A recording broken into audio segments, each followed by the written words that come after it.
முக்கிய செய்தியாக பார்த்து வருகிறோம். லுக் அவுட் நோட்டீஸை திரும்ப பெற அமலாக்கத்துறைக்கு உத்தரவிடக் கோரிய அசோக் குமாரின் மனு 3 வாரங்களுக்கு ஒத்திவைக்கப்பட்டிருக்கிறது.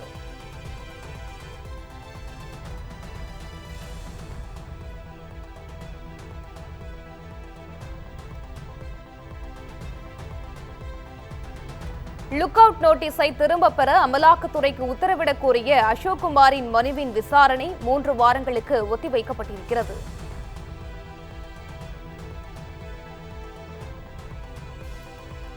இந்த மனுவுக்கு பதிலளிக்கும்படி அமலாக்கத்துறைக்கு சென்னை உயர்நீதிமன்றம் உத்தரவிட்டிருக்கிறது.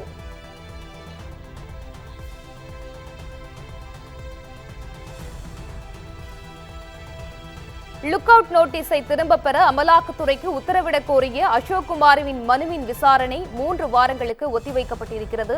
இதுகுறித்தான முழு விவரங்களுடன் இணைந்திருக்கிறார் எமது செய்தியாளர் சக்திவேல். வணக்கம் சக்திவேல், முழு விவரங்களை பதிவு செய்யலாம்.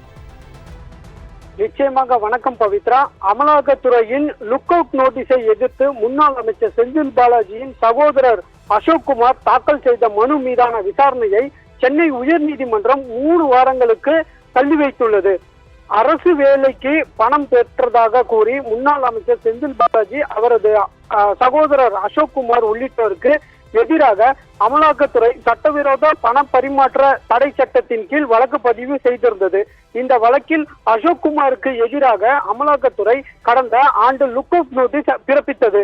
இந்த லுக் அவுட் நோட்டீஸை திரும்ப பெற அமலாக்கத்துறைக்கு உத்தரவிட கோரி அசோக் குமார் சென்னை உயர்நீதிமன்றத்தில் மனு தாக்கல் செய்திருந்தார். இந்த மனுக்கு பதிலளிக்கும்படி அமலாக்கத்துறைக்கு சென்னை உயர்நீதிமன்றம் உத்தரவிட்டிருந்தது.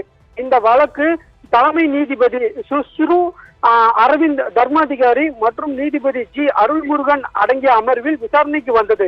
அப்போது மத்திய அரசும் தரப்பில் கால அவகாசம் கோரப்பட்டது. ஏற்ற நீதிபதிகள் அசோக் குமாரின் மனு மீதான விசாரணையை 3 வாரங்களுக்கு தள்ளி வைத்துள்ளனர். பவித்ரா,